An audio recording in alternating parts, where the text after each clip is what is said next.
Thank you all. Thank you. First of all, what an amazing program, and it's such an honor to be back here. I was here quite literally a year to the day, and being the Vice President of the United States is the coolest job imaginable. But of all the amazing things I get to do, getting to be here to speak to the families of the fallen and our brave law enforcement officers, it's at the very top of the list. So many of you said, thank you for coming here today. I want to thank you for having me here today. It is the greatest honor that I could possibly have as your Vice President to come here and say to these beautiful families, thank you, and I'm sorry. And from the bottom of my heart, speaking for all the American people, Democrat, Republican, and Independent, we love you, we're grateful to you, and we're sorry that you've had to sacrifice so much, but we know that we're free and we're safe and we're peaceful because of what your families did. God bless you all, and thank you.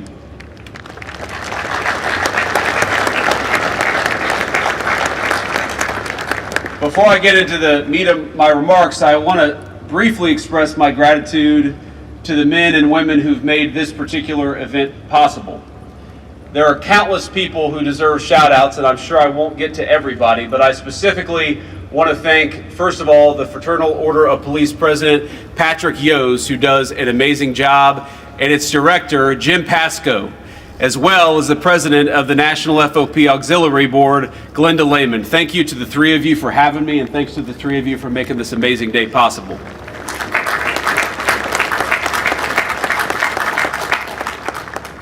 And I told Patrick, I said to the FOP president that I would come back next year, but only if he sings the national anthem next time. So we want to see how many talents Patrick has here. Let me just say that speaking before this audience 1 year ago, like I said earlier, was a solemn privilege. It's an amazing, I see these families, these beautiful families looking up at me, and I know that each one of you represents a story. And I want to say it's my honor to be here again 1 year later. I want to open with a line of scripture from the book of Isaiah. I suspect it's a passage that all of you in law enforcement know very well, but I think it speaks so much to the sacrifice and to the duty and to the sense of purpose that every single law enforcement officer takes with them every single day of the job.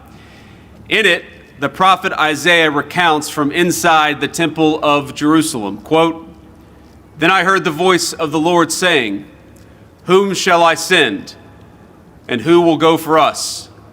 And I said, 'Here I am. Send me.'"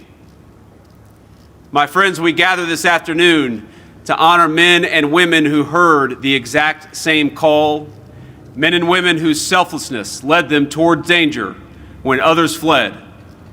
People who said, "Send me," not send somebody else, but send me.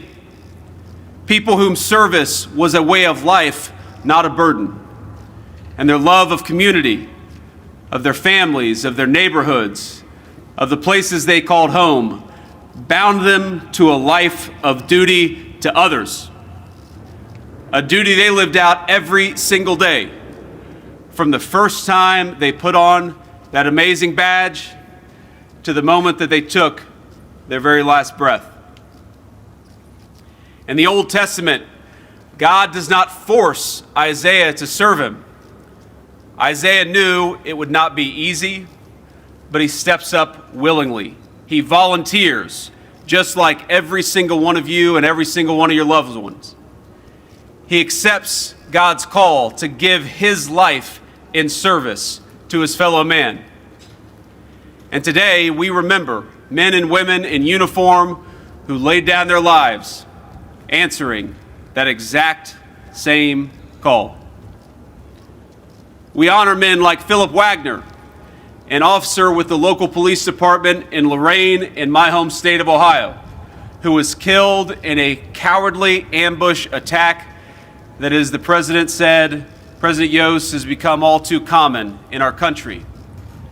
Now, those of you who know him know that Officer Wagner was a family man, a Marine Corps veteran, Semper Fi, with 8 years experience in law enforcement, and he left behind a beautiful wife and 3 children.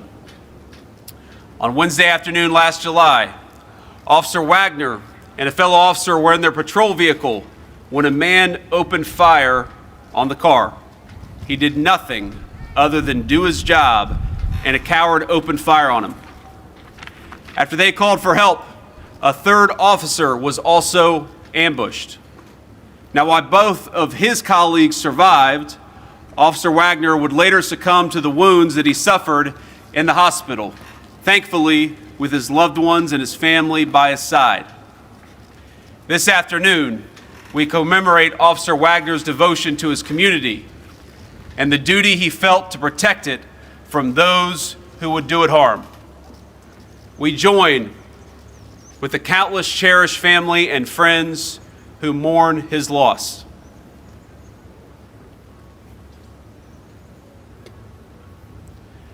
Today we also honor heroes like Officer Suzanne O, a 5-year veteran of the Maui County Police Department. Suzanne was a devoted public servant, a woman who had known danger before, 2 years before her death. She had been awarded the Certificate of Merit for her tireless efforts during the 2023 Hawaii wildfires. And last August, Officer O was responding to reports of an armed and dangerous suspect when violence erupted, as it sometimes does. Amid the chaos, she and her fellow officers moved in, searching for the suspect to ensure that others would not be harmed by this violent criminal. And Officer O was mortally wounded while protecting her community, laying down her life in defense of the people that she loved and served every single day.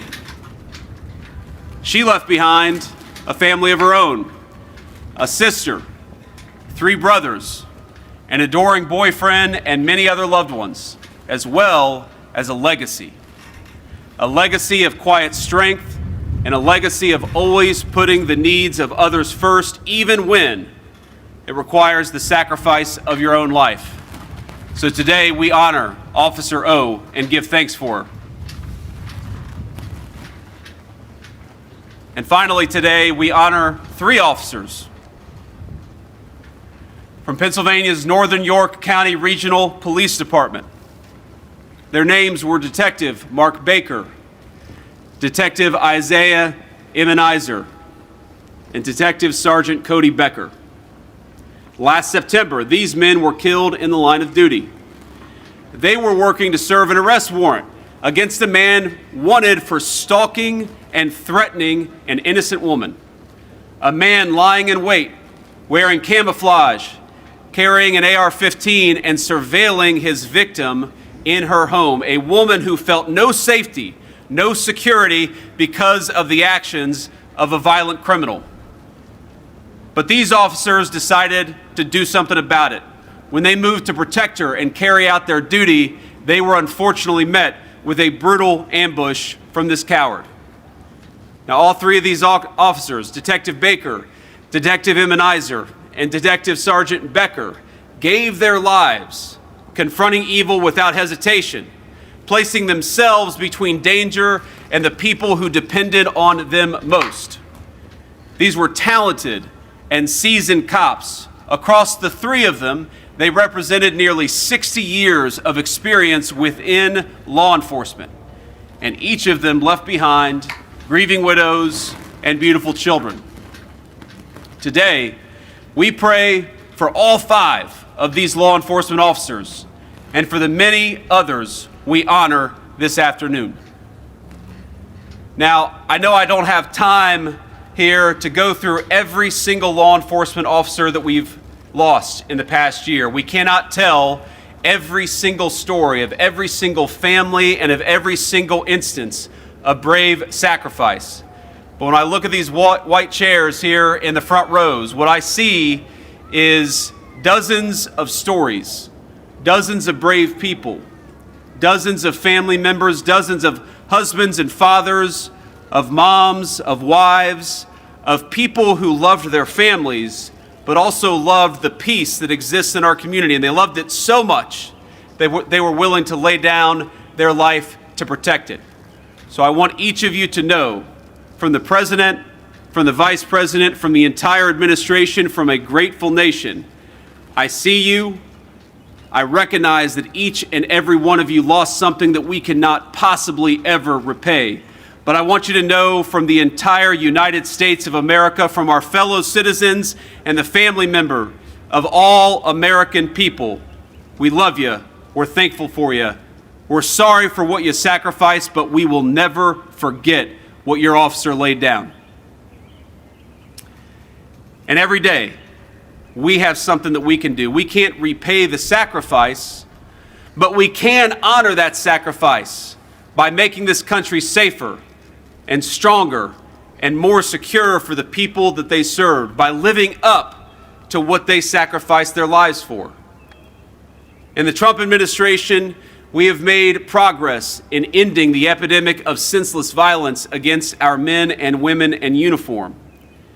Now, we can't ever forget that a single officer lost in the line of duty is too much. But just as we mourn the officers we lost, we celebrate the fact that in 2025, I am proud to say that the deaths of on-duty law enforcement reached their lowest level in 80 years in the United States of America. And that milestone comes amid a nationwide decline. Thank you.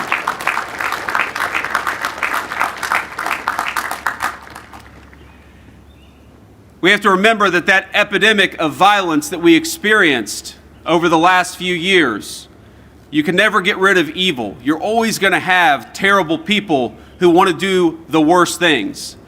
But allowing so many of those people free rein, allowing so many of them to strike at our law enforcement officers, ladies and gentlemen, that was a policy choice. And I make the solemn promise to every single person here that so long as Donald J. Trump is the president and so long as I am the vice president, we will never again let policymakers in the building behind us allow violent criminals to tee off on our police officers. We will fight for you just as you fight for us every single day.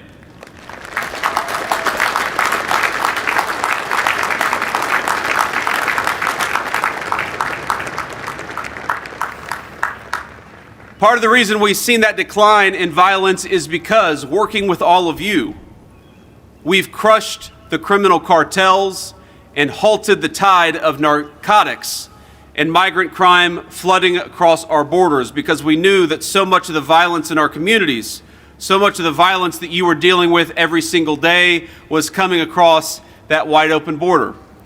So last year, we celebrated another important milestone, that the murder rate in the United States of America fell to its lowest in 125 years, marking the largest single drop in recorded history in the United States of America.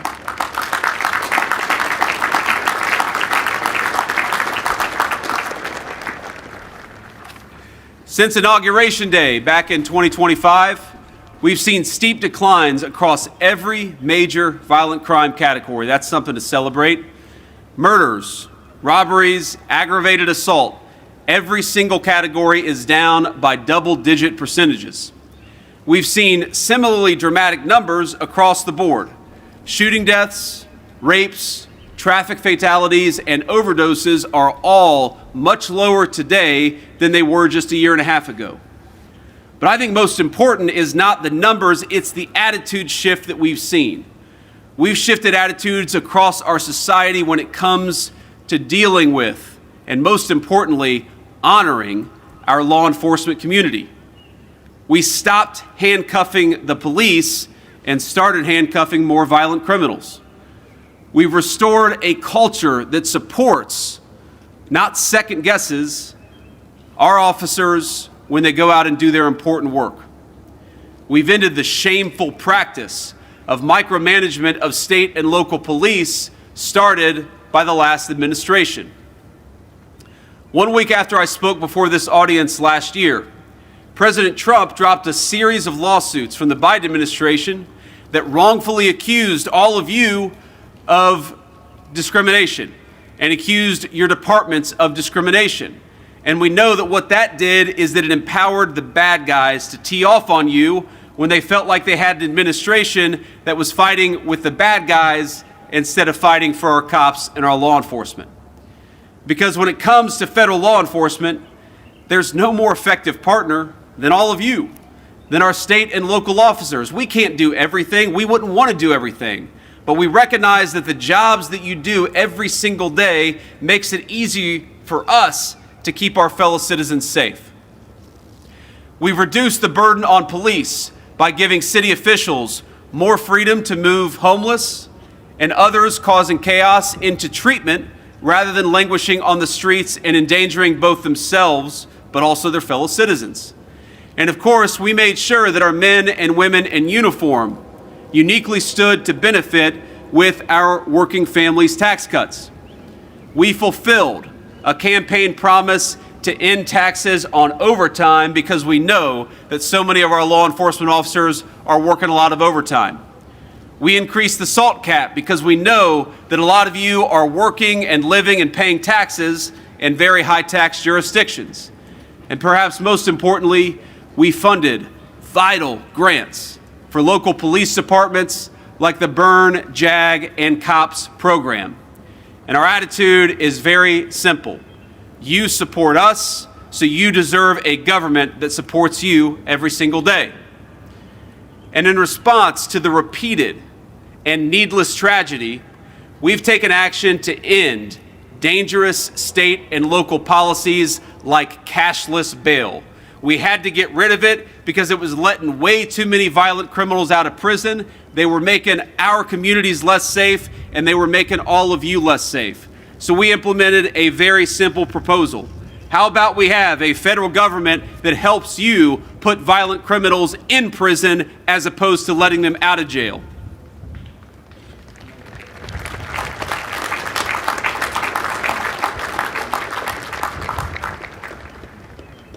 And when tragedy does occur, because we know that no matter what we do in a country of 330 million people, no matter what you do, there are always going to be some bad guys that are trying to cause harm, trying to cause violence, and trying to make our fellow citizens and our law enforcement suffer. So what we have to do is ensure that when an officer falls in the line of duty, two things happen. Number one, the Department of Justice is aggressively seeking the death penalty for anybody who dares to kill a law enforcement officer in the United States of America.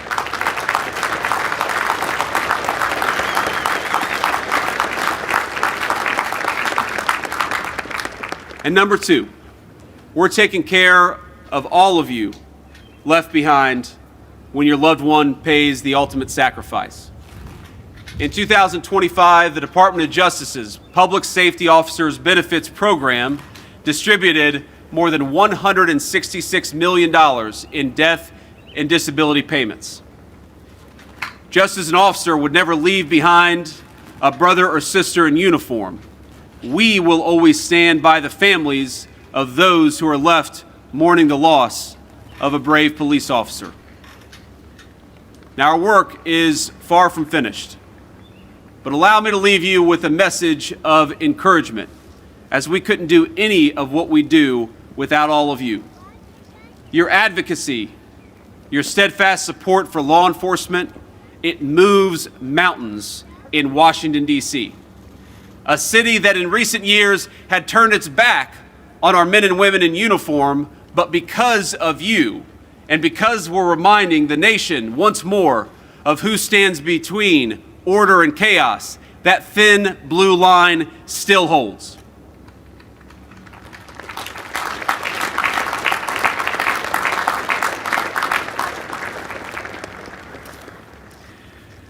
My friends, later in the book of Isaiah, the Lord speaks through his prophet, and he says, "You shall be called the repairer of the breach. You shall be called the restorer of streets to dwell in." This afternoon, we honor the men and women who lived out that calling every single day, who gave everything for their belief in it.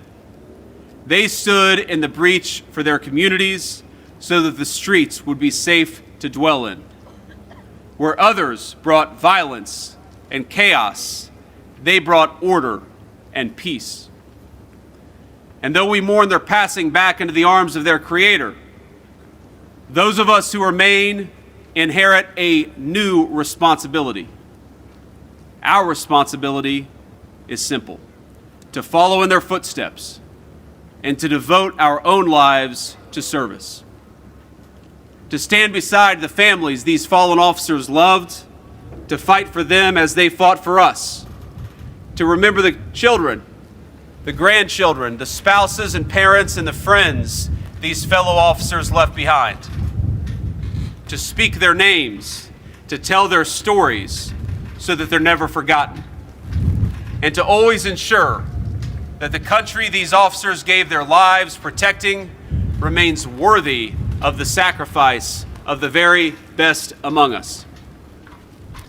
You know, I stand up here with this very thick glass between me and you, and because I'm the Vice President of the United States, I am blessed to have a Secret Service detail, people who look after me, who put their lives on the lines, just as your loved ones put their lives on the lines. And what I realize is that the Vice President of the United States, of course, has a Secret Service detail, but 99.99% of our fellow citizens do not. They don't have a Secret Service detail, they have you, and they have your loved ones.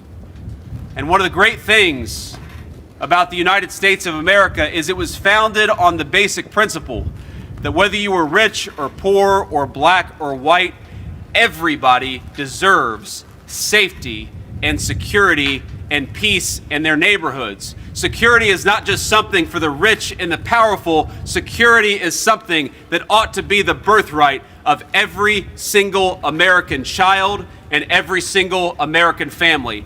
That is what makes our country so special, and because you are the people who fight for that principle, who enforce that principle, who protect that principle, I am forever indebted to you. God bless you, God bless your families, God bless the fallen, and may He continue to bless the great United States of America. Thank you for having me.